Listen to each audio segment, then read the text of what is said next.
ஞானசம்பந்தர் தனக்கு உரிய பதிகம் என திருப்புகலூரில் குறிகலந்த என தொடங்கக்கூடிய நட்டப்பாடை பண்ணில் அமைந்த பதிகத்தை திருப்புகலூர் பெம்மான் மீது பாடினார். அந்த பதிகம் எதை உணர்த்தியது என்றால், அந்த தலத்திலே இறைவன் சிவன் அமர்ந்திருக்கக்கூடிய கோலம், நீர்வளம், அந்த ஊரினது மக்கள் நலம் முதலியவைகளை முன்னிறுத்தி பாடினார். இதைதான் நான் போன வகுப்புல சொல்லுகின்ற பொழுது கூட ஒரு கருத்தை சொன்னேன். நட்டப்பாடையில் அமைந்திருக்கக்கூடிய பதிகங்களை எல்லாம் நீங்கள் ஒருவாறு ஆய்வு செய்தீர்கள் என்றால் அத்துணை பதிகங்களும், நட்டப்பாடை பண்ணில் அமைந்த அனைத்து பதிகங்களும் இறைவனது ஆற்றலை, தனித்தன்மையை, பெருமையை சொல்லுவதாக அமையும். ஆகவே பின்னாளில் யாரேனும் இந்த பண்ணோடு பாடு பொருளையும் சேர்ந்து ஆய்வு செய்வதற்கு முன் வந்தால் இந்த சிந்தனையை சற்று கொண்டு அதன் அடிப்படையில் ஆய்வு செய்து பார்க்கலாம். அடுத்து, புள்ளல் அலம்பு தன் புனர் புகலூரை புனிதனார் அருள் பெற்று பிள்ளையாருடன் நாவினுக்கு அரசரும் பிற பதி தொழச் செல்வார். வள்ளலார் சிறு தொண்டரும் நீல நக்கரும் வளம் பதிக்கு ஏக உள்ளம் அன்புறு முருகரங்கு ஒழியவும் உடன் பட இசைவித்தார். ஆகவே இப்போ 5 நாயன்மார்களை ஒரு இடத்துல பார்க்கிறோம். அந்த திருப்புகலூர்ல 5 நாயன்மார்கள். அந்த திருப்புகலூர்ல இவர் நட்டப்பாடையில் அமைந்த பதிகத்தை பாடி முடித்ததன் பின் சிறுதொண்ட நாயனாரும் நீல நக்கரும் இவர்கள் மூவரிடமிருந்து விடை பெற்று கொண்டு, ஞான சம்பந்தர், நாவுக்கரசர், முருகநாயனார் ஆகிய மூவரிடமும் இருந்து விடை பெற்று கொண்டு அவர்கள் தங்கள் பதிக்கு செல்லுகிறார்கள். முருகநாயனார் மட்டும் இவர்கள் இருவரோடு இருந்து கொண்டிருக்கிறார். அதான் இந்த பாட்டின் செய்தி. புல் அலம்பு தன் புனல். புல்லுன்னா பறவைகள், அலம்புதல்னா ஒலி எழுப்புதல்னு அர்த்தம். இப்ப நம்ம அந்த பேச்சு வழக்கில் கூட அந்த சொல்ல கையாண்டு கொண்டு இருக்கிறோம். அவன் சரியா அலம்பல் பண்ணிக்கிட்டு இருக்கான். ஏதாயிலும் ஒன்று குறித்து பேசிக்கொண்டே இருத்தல், இதற்கு பேர் அலம்புதல்னு பேர். ஆகவே புல் அலம்புனாக்க பறவைகளால் ஒலி எழுப்பப்படக்கூடிய தன் குளிர்ச்சி பொருந்திய புனல் புகழூர், நீர்நிலைகளை உடைய புகலூரில் ஊரை புனிதனார், அந்த ஊரின் கண் குடியிருக்கக்கூடிய புனிதனாகிய இறைவனை அருள் பெற்று, அந்த இறைவன் மீது பதிகம் பாடி அந்த இறைவனது அருளை பெற்று பிள்ளையாருடன், ஞான சம்பந்தருடன், நாவினுக்கு அரசரும், திருநாவுக்கரசரும் பிற பதி தொழச் செல்வார். ஏனைய பிற பதிகளுக்கு எல்லாம் சென்று இறைவனை வழிபடுவதற்கு அவர்கள் முன்வர, அந்த சூழ்நிலையில வள்ளலார் சிறு தொண்டரும், ரொம்ப அழகான இடம். வள்ளலார் தன் மகவையே அறிந்து கொடுத்தவர் இல்லையா இறைவனுக்கு. ஆகவே வள்ளலார் யார் ஒருவராலும் காட்ட முடியாத வள்ளல் தன்மையை காட்டியவர் அவர். ஆகவே வள்ளலார் சிறு தொண்டரும் நீல நக்கரும், நீல நக்க நாயனாரும் வளம் பதிக்கு ஏக, அவர்கள் தங்களினுடைய ஊரினுக்கு சென்று சேர, உள்ளம் அன்புறு முருகர், இருவர் மாட்டு அன்பு பொருந்திய சிந்தை உடையவரான முருகநாயனார் மட்டும் அங்கு ஒழியவும் உடன்பட இசைவித்தார். உள்ளத்திலே அன்பு கொண்ட முருகநாயனார் அவர்களோடு அங்கே தங்கி இருப்பதற்கு ஒப்புதல் அளித்தார். அடுத்த பாட்டு.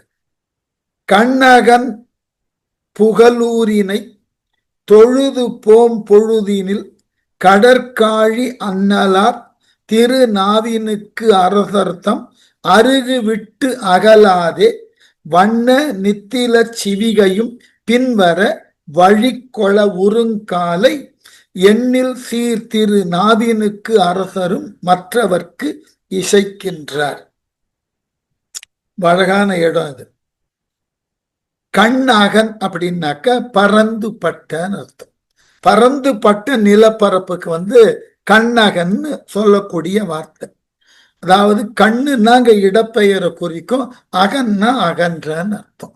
அகன்ற நிலப்பரப்பை உடையதாகிய அந்த திருப்புகலூர்ல புகலூரினை தொழுது, அந்த திருப்புகலூரினை இந்த 3 அடியவர்களும் முருகநாயனார், நாவுக்கரசர், ஞானசம்பந்தர் மூவரும் தொழுது போம் பொழுதினில் அந்த ஊரை விட்டு மற்றைய தலங்களுக்கு செல்லுகின்ற பொழுது கடல் காழி அண்ணலார், இதுதான் எல்லாருக்கும் வரலாற்றில் பார்க்கக்கூடிய குறிப்பு. கடலால் சூழப்பட்ட அல்லது கடற்கரையை உடையதாகிய சீர்காழி.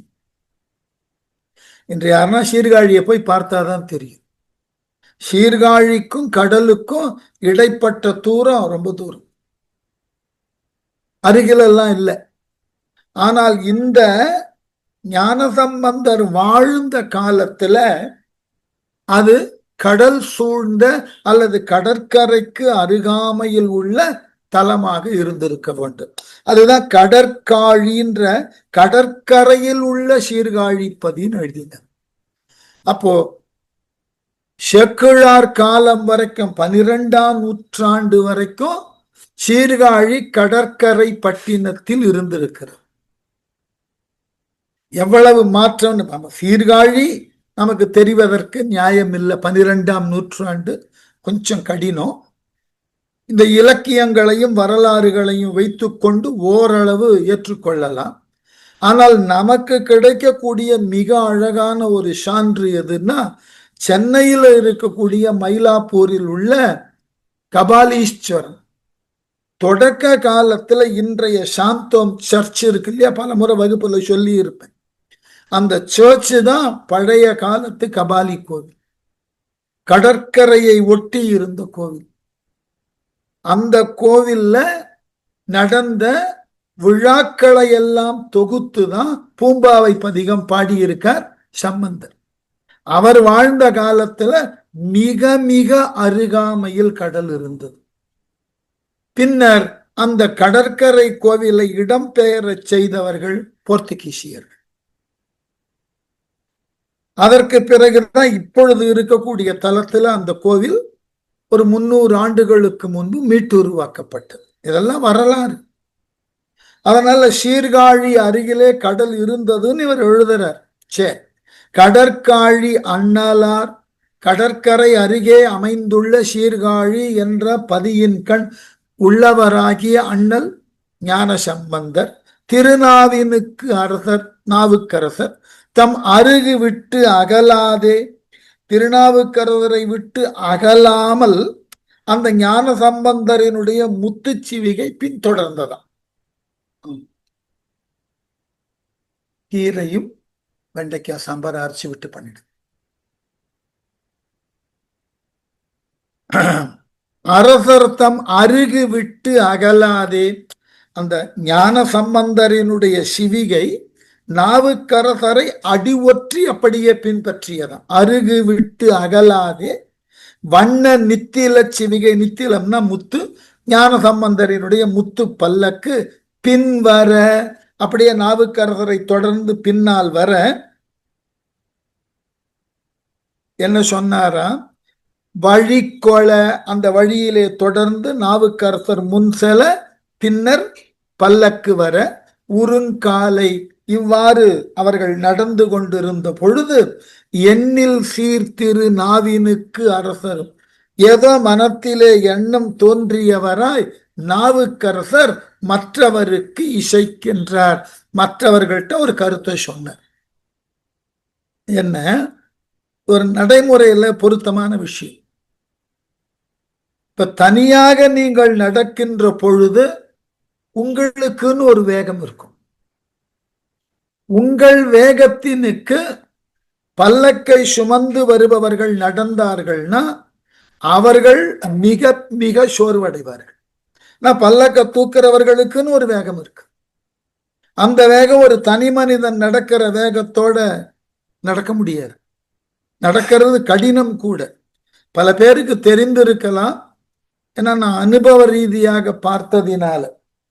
காஞ்சியில வாழ்ந்த பரமாச்சாரியார் நடந்து செல்லுகின்ற பொழுது அவரினது நடை வேகத்திற்கு மற்றவர்கள் ஓடுவார். அவ்வளவு வேகமா நடப்பார் அவர். துறவு அப்படின்னு சொன்னா நமக்கு இருக்கக்கூடிய ஒரு மிகப்பெரிய சான்ற ஆதாரம் காஞ்சி மாமுனிவர் தான். நான் அவரோட நீங்கள் நடந்தீர்கள்னா தெரியும், அவ்வளவு வேகமா நடப்பார்.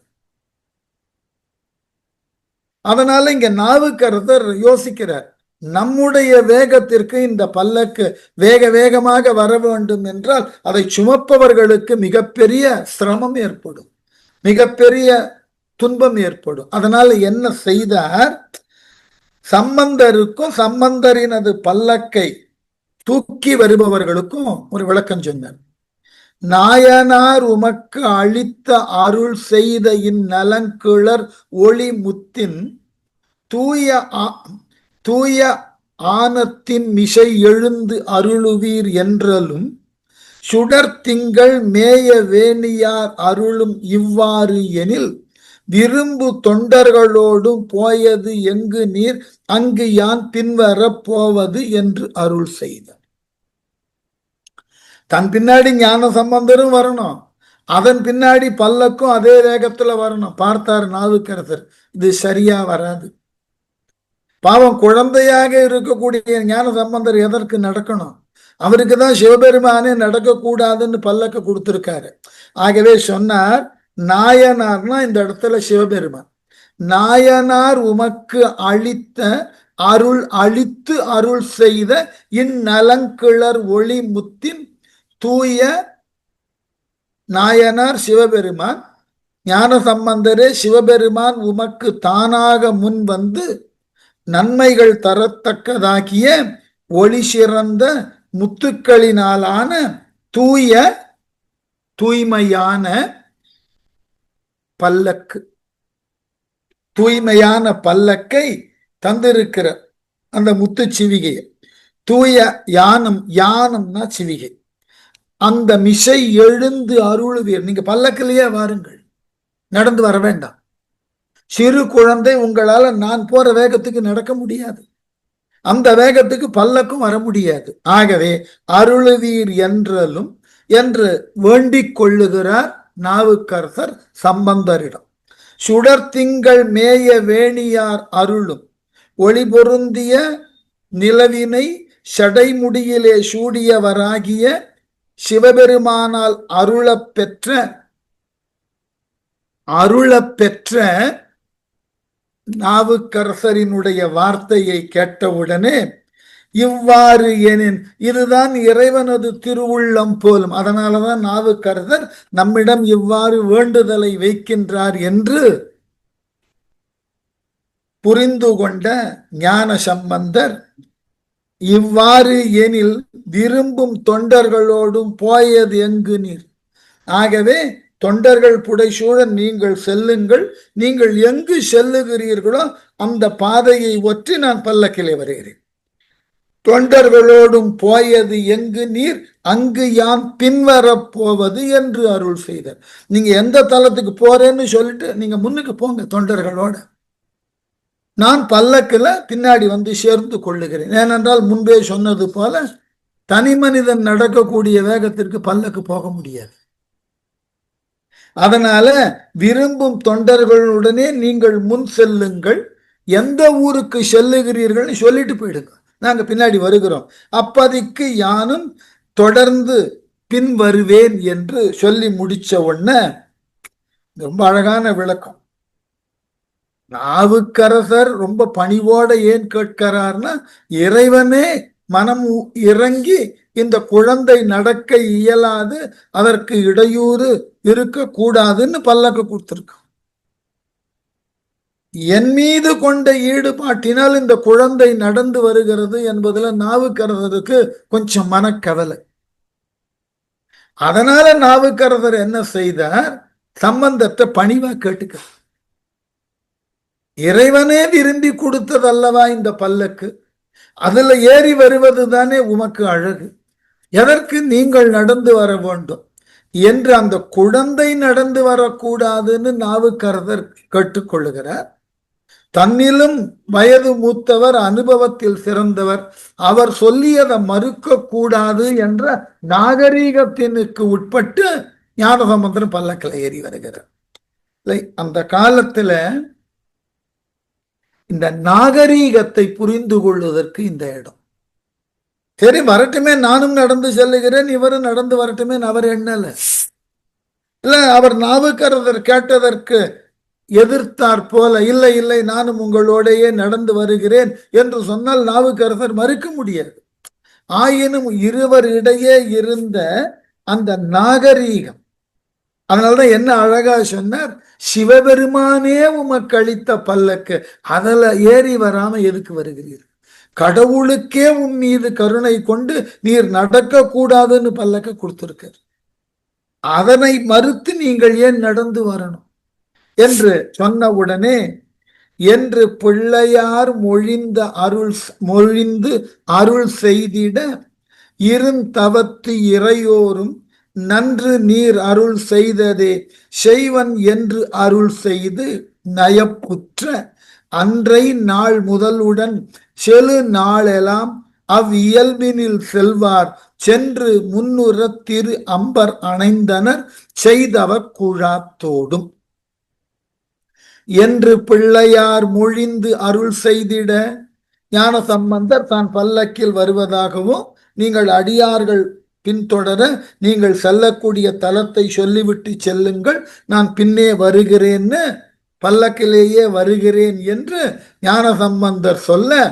அருந்தவத்து இறையோரும் பெரியதாகிய தவம் செய்த நாவுக்கரசரும் நன்று நீர் அருள் செய்தது, என் வேண்டுகோளை ஏற்று நீர் பல்லக்கில் வர சம்மதித்ததற்கு நன்றி என்று சொல்லி, செய்வன் என்று அருள் செய்து நீங்கள் சொல்லியது போல நான் முன்னால் தொண்டர்களோடு செல்லுகிறேன், நீங்கள் பின் வாருங்கள் என்று சொல்லி நயப்புற்று விருப்பம் கொண்டு அன்றை நாள் முதலுடன், அந்த நாளிலிருந்து இவர்கள் ஒன்றாக சேர்ந்து பல தலங்களுக்கு செல்லுகின்ற அனைத்து நாட்களிலும், செல்லு நாளெல்லாம் எல்லா நாட்களிலும் அவ்வியல்பினில் செல்வார். அந்த முறையே நாவுக்கரசர் தொண்டர்கள் புடைசூட முன்னுக்கு போவார், பின்னாடி ஞானசம்பந்தர் பல்லக்கில் வந்து சேர்ந்து கொள்வார், செல்வார்.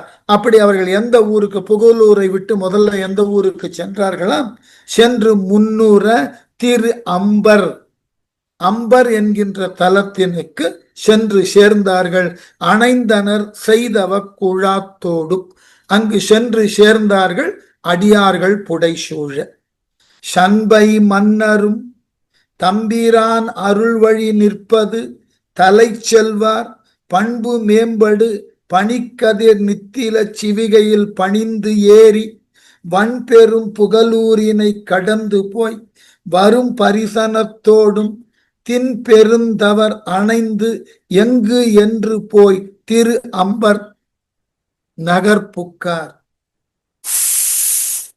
இந்த ஒப்புதலுக்கு, இந்த ஒப்பந்தத்தினுக்கு உட்பட்ட சம்பந்தரும் நாவுக்கரசர்கள் தொண்டர் புடைசூழ அம்பருக்கு போய் சேர்ந்த அந்த தலத்திற்கு சம்பந்தரும் செல்லுகிறார். சண்பை மன்னரும், சண்பைன்றது சீர்காழி, சீர்காழியின் தலைவராகிய சம்பந்தரும் தம்பிரான் அருள் வழி நிற்பது தலை செல்வார்.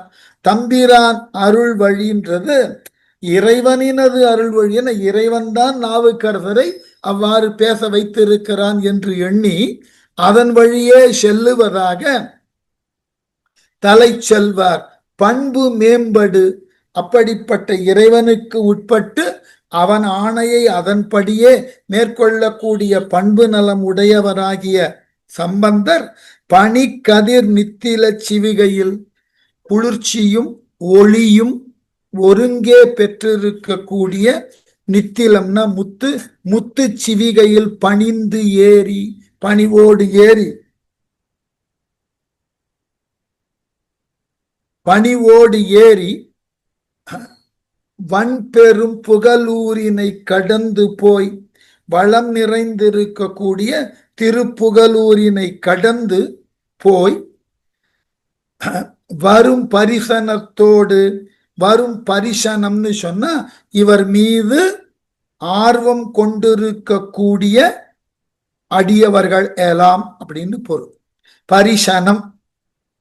ஆகவே அந்த பரிசனத்தோடும் தின் பெருந்தவர் அணைந்தது எங்கு, அரிய பெரும் தவம் செய்தவராகிய நாவுக்கரசர் எங்கு சென்றிருக்கிறார் என்று கேட்டு அவர் திரு அம்பர் சென்றிருக்கிறார்னு சொன்னதுனால பல்லக்கில் ஞான சம்பந்தரும் திரு அம்பருக்கு சென்று சேர்ந்தார் என்று போய் திரு அம்பர் நகர் புக்கார். அந்த திரு அம்பர் என்ற நகருக்கு சென்று சேர்ந்தார். அம்பர் மாநகர் அணைந்து மா காலத்தில் அண்ணலார் அமருகின்ற செம்பொன் மாமதில் கோயிலை வலம் கொண்டு திரு முன்பு பணிந்து ஏத்தி வம்புலாம் மலர் தூவி முன் பரவியே வண்தமிழ் இசை மாலை உம்பர் வாழ நஞ்சுண்டவர் தமை பணிந்து உருகும் அன்போடு தாழ்ந்தார். இந்த இடத்துல ஒரு குறிப்பு, ஏற்கனவே பல இடங்கள்ல சொன்னதுதான். சிவன் இருக்கக்கூடிய கோவில் அம்பர் என்கின்ற ஊர். சில ஊர்கள்ல அவர் குடிகொண்டிருக்கக்கூடிய கோயிலுக்கு தனி பெயர் உண்டு. அம்பர் என்ற நகர், அந்த நகர்ல கோவில் இருக்கு, ஆகவே அம்பர். இறைவன் குடிகொண்டிருக்கக்கூடிய கோவிலினுக்கு என்ன பெயர்னா மா காளம்னு பெயர். அதுதான் தேவாரத்தை பார்த்தீங்கன்னா அம்பர்னு போட்டிருக்காது, அம்பர் மா காளம் அப்படின்னு தான் போட்டிருக்கும். ஏன்னாக்க திருக்கடையூர்னு ஊரு, இறைவன் குடிகொண்டிருக்கிற இடம் மயானம்னு பேர். திருக்கடையூர் மயானம்னு தான் சொல்லுவார். அதனால அந்த காலத்துல இது ஒரு மரபு. ஊர் பெயரும் இருக்கும், சில ஊர்கள்ல கோவில் இருக்கக்கூடிய இடத்தினுக்கு தனி பெயரும் இருக்கும். ஆகவே அம்பர் மாநகர் அணைந்து சம்பந்தரும் நாவுக்கரசரை தொடர்ந்து பல்லக்கில் அம்பர் என்கின்ற நகருக்கு சென்று சேர்ந்தார். மா காலத்தில் இறைவன் குடிகொண்டிருக்கக்கூடிய கோவிலாகிய மா காலத்தில் அண்ணலார் அமருகின்ற செம்பொன் மா மதில் கோயில், அண்ணலாகிய சிவபெருமான் அமர்ந்து அருள் பாலிக்கக்கூடிய பொன்னால் கட்டப்பெற்ற மா மதில் கோயில், பெரியதாகிய மதிலை உடைய கோயிலை வலம் கொண்டு வலமாக சுற்றி வந்து திருமுன் பணிந்து ஏத்தி அந்த கருவறையின் முன்பாக நின்று விழுந்து வணங்கி வம்புலாம் மலர் தூவி, நறுமணம் மிக்க இருக்கக்கூடிய மலர்களை கொண்டு இறைவன் சிவபெருமானை அர்ச்சனை செய்து முன் பரவியே அந்த இறைவனை முன்னாக புகழ்ந்து வண்தமிழ் இசை மாலை, வளமான தமிழிலே பதிகத்தை பாடினார். இசை மாலை உம்பர் வாழ நஞ்சுண்டர். உம்பர்னா தேவர்கள். தேவர் வாழுவதற்காக பண்டொரு காலத்துல பார்க்கடல் கடையும் போது வாசுகியினால் உமிழ்ந்த நஞ்சினை உண்டு தேவர்களை காத்தவராகிய சிவபிரான் தமை பணிந்து உருகும் அன்போடு தாழ்ந்தார். அப்படிப்பட்ட சிவபெருமான் மீது அன்பினை செலுத்தி அவனது திருவடிகளிலே விழுந்து வணங்கினார். அம்பர் மா காலத்துல இவர் எழுதின பதிகம் இப்பொழுது கிடைக்கவில்லை. ஆகவே அந்த மாகாளத்துல இவர் பாடினார், குறிப்பு பல இடங்கள்ல இருக்கு. ஆனால் அந்த இடத்துல சம்பந்தர் பாடின பதிகம் நமக்கு கிடைக்கவில்லை. ரொம்ப வருத்தப்படுவேன். நான் அவர் எழுதின பதிகங்கள்ல நமக்கு கிட்டத்தட்ட பதிகம்ன்றது 11 பாட்டு நினைவில் வைத்துக் கொள்ளுங்கள். அவர் எழுதின பதிகங்கள்ல நமக்கு 10ல் ஒரு பகுதி தான் கிடைச்சிருக்கு. 10ல் ஒரு பகுதியில் அதை விட குறைவாதான் கிடைச்சிருக்கு. அவருடைய பதிகங்கள் முழுவதும் கிடைத்திருந்தால் தமிழகத்தினுடைய வரலாற்றை மிக தெளிவான முறையில் வரையறுத்திருக்கும். ஏன்னா அத்துணை தலங்களுக்கும் போயிருக்க. அது நம்முடைய தவக்குறைவு கிடைக்கல, அவ்வளவுதான். ஆகவே இந்த அம்பர் மாகாளத்தில் எழுதின பதிகமும் கிடைக்கல. அங்கு தாழ்ந்து நாவினுக்கு அரசுடன் தம்பிரான் கோயில் முன்புறம் எய்தி சூழ்ந்த தொண்டரோடு அப்பதி அமர்பவர் சுரநதி முடி மீது வீழ்ந்த வேணியர் தமைப்பெரும் காலங்கள் விருப்பினால் கும்பிட்டு வாழ்ந்திருந்தனர் காழியார் வாழ வந்து அருளிய மறைவேந்தர். தாழ்ந்து அந்த கோவில்ல அம்பர் மாகாளத்துல இறைவனை தாழ்ந்து வணங்கி யாரோடு? நாவினுக்கு அரசுடன் திருநாவுக்கரசரோடு தம்பிரான் கோயில் முன்புறம் எய்தி இருவரும் இறைவனை வணங்கி கோவிலனுக்கு முன்புறமாக வந்து, அதாவது புறம் எய்தின வெளியே வந்து, சூழ்ந்த தொண்டரோடு அப்பதி அமர்பவர் தன்னை தொண்டர்கள் சூழ்ந்து வர அப்பதியில் விரும்பி தங்கினார் சில நாட்கள் 2 பேர். அப்பதி அமர்பவர் சுரநதி முடி மீது, சுரநதினா கங்கை, சுரம்னா சொர்க்கம், அங்கு இருக்கக்கூடிய நதி மந்தாகினி, அதுதான் சிவபெருமான் தலையில வருகிறது கங்கை என்று. அந்த சுரநதி முடி மீது விழுந்த வேணியர், நதியானது விழுந்த மிக நீண்ட சடாமுடியை உடைய தமைப்பெரும் காலங்கள் விருப்பினால் கும்பிட்டு சிவபெருமானை பெருகும் காலங்கள் தோறும், ஏற்கனவே சொல்லி இருக்கோம், ஒரு கோவில்னா 6 கால பூஜை, அந்த 6 காலங்களிலும் சிவபெருமானை விருப்பத்தோடு கும்பிட்டு வாழ்ந்திருந்தனர்.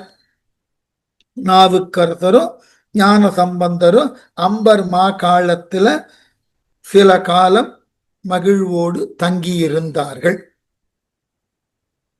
பொருவிலாத சொல் புல்கு பொன்னிறம் முதல் பதிகங்களால் போற்றி திருவின் ஆர்த்த கோச்செங்கானான் அந்நகர் செய்த கோயிலை சேர்ந்து மருவு வாய்மை வண்தமிழ் மலர் மாலை அவ்வளவனை சிறப்பித்து பெருகு காதலில் பணிந்து முன் பரவினார் பேணிய உணர்வோடு. இந்த அழகு ரொம்ப அழகான ஒரு இடம் இது. அந்த ஊர்ல அந்த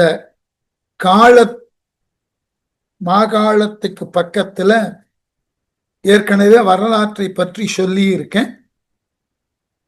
சோழன் கோச்செங்கனான் காவிரி கரையை ஒட்டி 72 யானை ஏறா படிம கோவில்களை உருவாக்கினாங்க.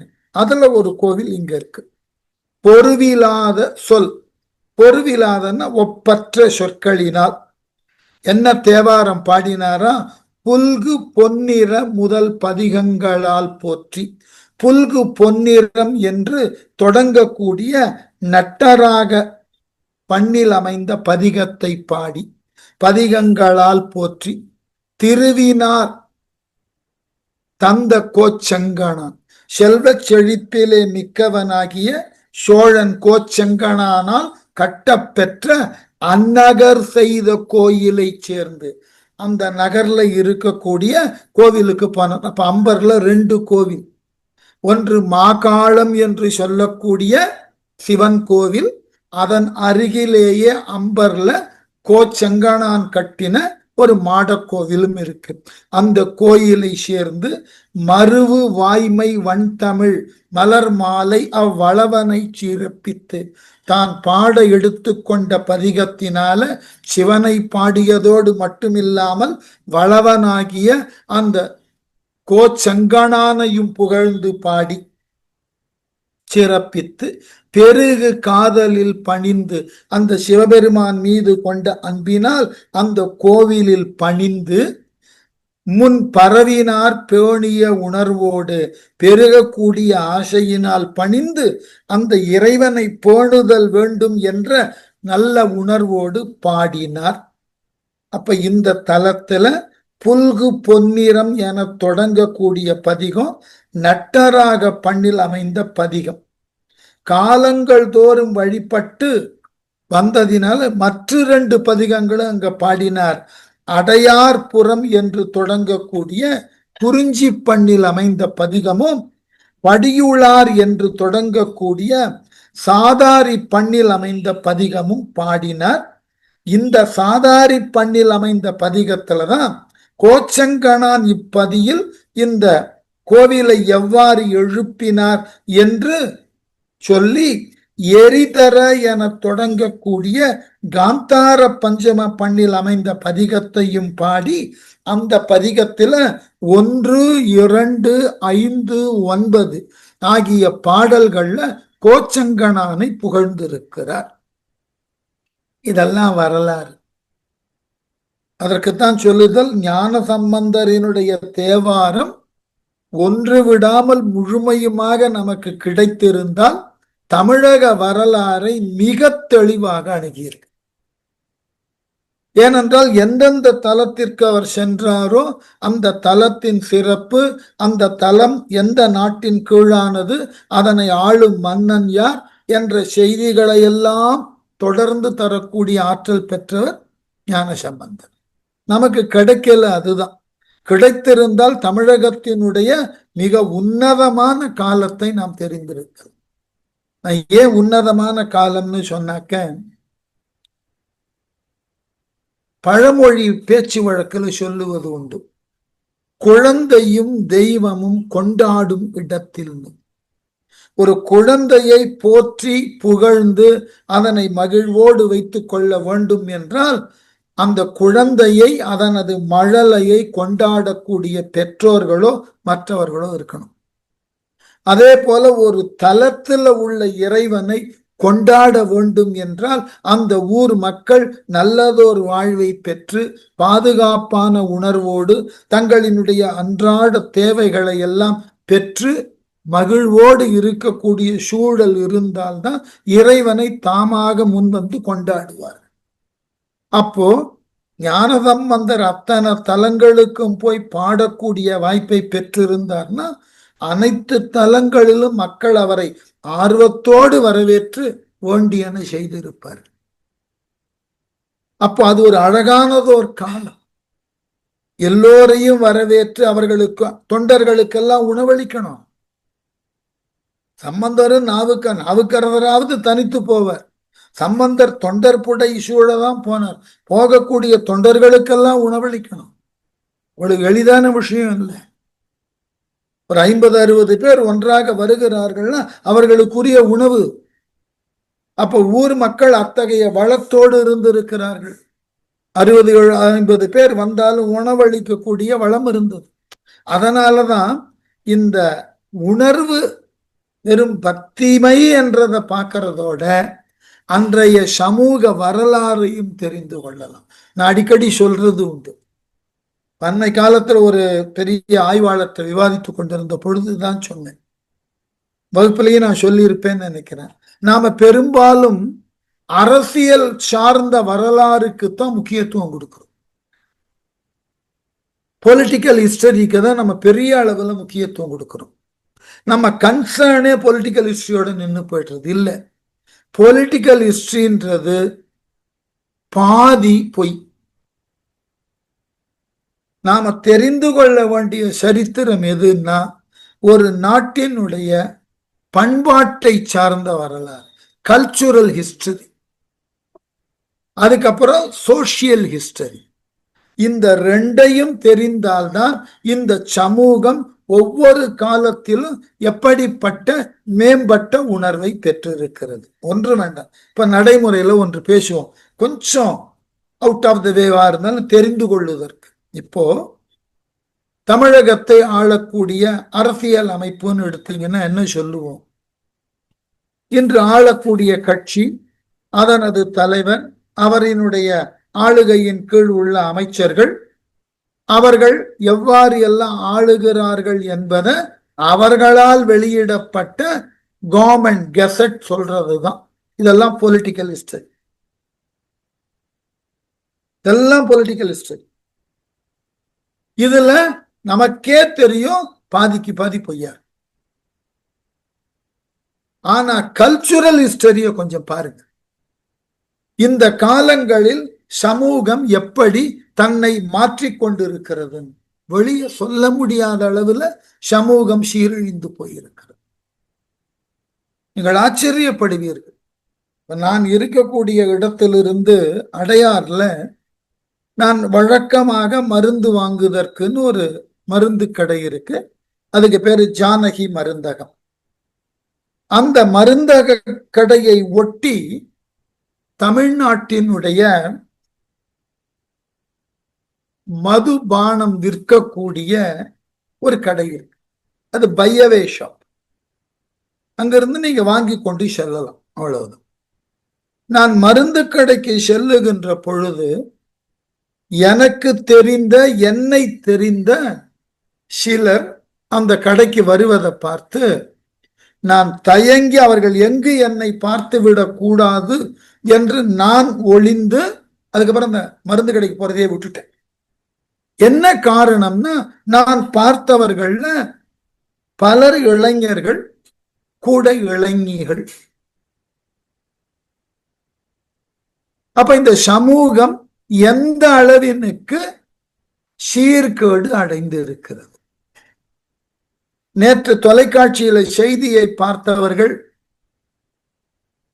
ஒரு காட்சியை ஒரு முறையே இருமுறையே காண்பித்து அப்புறம் அதை நிறுத்திட்டார்கள். மது அருந்தக்கூடிய இடம், அதாவது ஒவ்வொரு மதுக்கடையை ஒட்டி இருக்கக்கூடிய அருந்துமிடம் பார், அந்த மது அருந்தக்கூடிய பார்ல 2 பெண்கள் அமர்ந்து மது அருந்தி கொண்டிருக்கிறார். இத தொலைக்காட்சியில செய்தி பிரிவில் காண்பிக்கிறார். அதாவது பெண்கள் மது அருந்துவது சமூக நிலையில நாம பெரிய அளவுல பாராட்டக்கூடிய செய்தி அல்ல. அதை கொஞ்சம் தவறாகத்தான் பார்ப்போம். அதுவும் அவர்கள் பொது இடத்துல வந்து வாங்குதல் இன்னும் கொஞ்சம் பெரிய தவறு. மாறாக பொது இடத்துல அமர்ந்து அருந்துதல், இதுதான் கலாச்சாரத்தில் ஏற்பட்ட சீரழிவு. இந்த வரலாறு எழுதணும். இதற்கு முன்பு இந்த சமூகத்தில் இருந்த ஆண் பெண் எப்படி இருந்தார்கள், அவர்களினது பாதுகாப்பு, அவர்களினுடைய நாகரீகமான போக்கு, இது போன்றதாகிய செய்திகள் எல்லாம் எப்படி காலம் செல்ல செல்ல சிதைவுக்கு உட்படுகிறது, டிட்டோரியேட் எப்படி ஆகிறதுன்னு எழுதும். இதுதான் கல்ச்சுரல் ஹிஸ்டரி. இந்த கல்ச்சுரல் ஹிஸ்டரியே தான் ஒரு சமூகத்தின் மேம்பாட்டினுக்கு உண்டான வரையறைகளை பெற்று இருக்கும். அதை விட்டுட்டு நம்ம வெறும் அரசியல் வரலாறு எழுதி கொண்டு இருக்கிறோம். ஒன்றும் வேண்டாம். இந்த சமூகத்துல நீங்கள் ஆண்டுதோறும் கணக்கிடலாம். எல்லாவற்றினுக்கும் புள்ளி விவரங்கள் இருக்கு. சென்ற ஆண்டினுக்கு இந்த ஆண்டு எவ்வளவு குற்றங்கள் பெருகி இருக்கின்றன, எவ்வளவு நோய்கள் பெருகி இருக்கின்றன, எத்துணை வழக்குகள் பதியப்பட்டு இருக்கின்றன, எல்லாத்துக்கும் புள்ளி விவரம் இருக்கு. அப்ப போன ஆண்டை விட இந்த ஆண்டு குற்றங்கள் அதிகமாக பதியப்பட்டு இருக்கின்றன. நாட்டில் இருக்கிற மக்கள் பலர் குற்றங்களை செய்ய முன் வந்திருக்கிறார்கள். சிறைச்சாலையில எத்துணை பெயர் இருக்கிறார்கள்னா போன ஆண்டை விட இந்த ஆண்டு மிகுதினா அவ்வளவு குற்றம் மலிந்து இருக்கிறதுன்னு பொருள். போன ஆண்டை காட்டிலும் இந்த ஆண்டுல எவ்வளவு மருத்துவ செலவு கூடி இருக்கிறதுனா அத்துணை நோயாளர்களை உருவாக்கி இருக்கிறோம்னு பொருள். இது சமூக வரலாறு. இதையும் தெரிஞ்சிருக்கும். இந்த ரெண்டும் தான், கல்ச்சுரல் ஹிஸ்டரியும் சோசியல் ஹிஸ்டரியும் தான் ஒரு சமூகத்தின் உண்மையான மதிப்பீடு. அதை விட்டுட்டு இவர்கள் சாதனை என்று சொல்லக்கூடிய ஒரு பட்டியலை அவர்களாக வெளியிட, அதுதான் சரி என்று எல்லோரும் ஏற்றுக்கொள்ள வேண்டிய சூழல்ல இருக்கிறதுன்றது சாதனையாகாது. இதை முதல்ல தெரிஞ்சுக்கணும். அதுதான் இந்த மாதிரி இலக்கியங்கள் கற்கின்ற பொழுதுதான் இந்த உண்மைத்தன்மை புலப்படும். அதனால அந்த கோவில்ல இருக்கக்கூடிய இறைவனை, அந்த கோவிலை கட்டுவித்தவனாகிய மன்னன் கோச்செங்கணானை ஒருவர் பாட முன் வருகிறார்னா அதுதான் அந்த சமூகத்தினுடைய பண்பாடு. ஒரு பெரிய செய்தி. இந்த பண்பாட்டை நாம வளர்க்கணும். இந்த பண்பாடு மிக பெரிய அளவுல போற்றப்பட வேண்டும். அவ்வாறு பாடி இன்னவாறு சொல் மாலைகளால் துதித்து இறைஞ்சி அங்கு அமர் நாளில் கன்னி மாமதில் திரு கடவுர் தொழ காதல் செய்து அருளி போய் மண்ணு கோயில் பிறபதி வணங்கியே வாக்கின் மன்னவரோடும் அந்நெடும் பதி அனைவுற கலையரோடு அடியவர் எதிர்கொண்டார். ரொம்ப அழகான இடம்.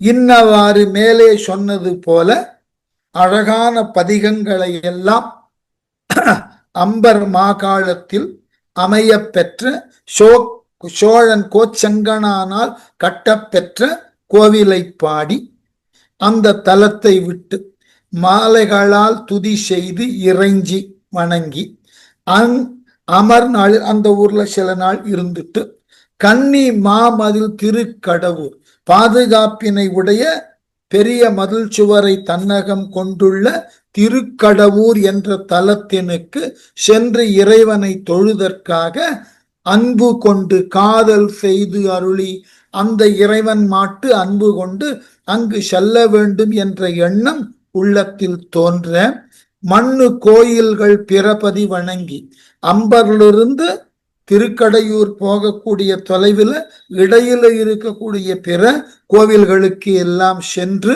வணங்கி வாக்கின் மன்னவரோடு, வாக்கின் மன்னவர் திருநாவுக்கரசர், அவரோடு சேர்ந்து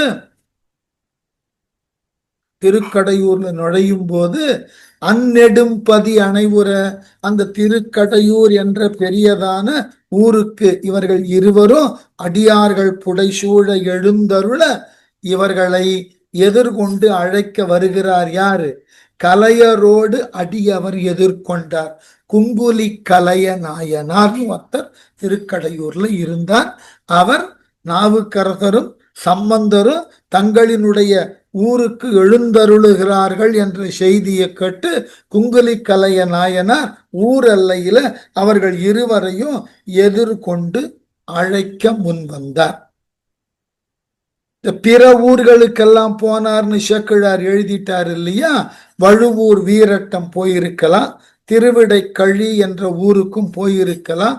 ஆனால் அந்த தலங்களில் பாடப்பெற்ற பதிகங்கள் கிடைக்கல.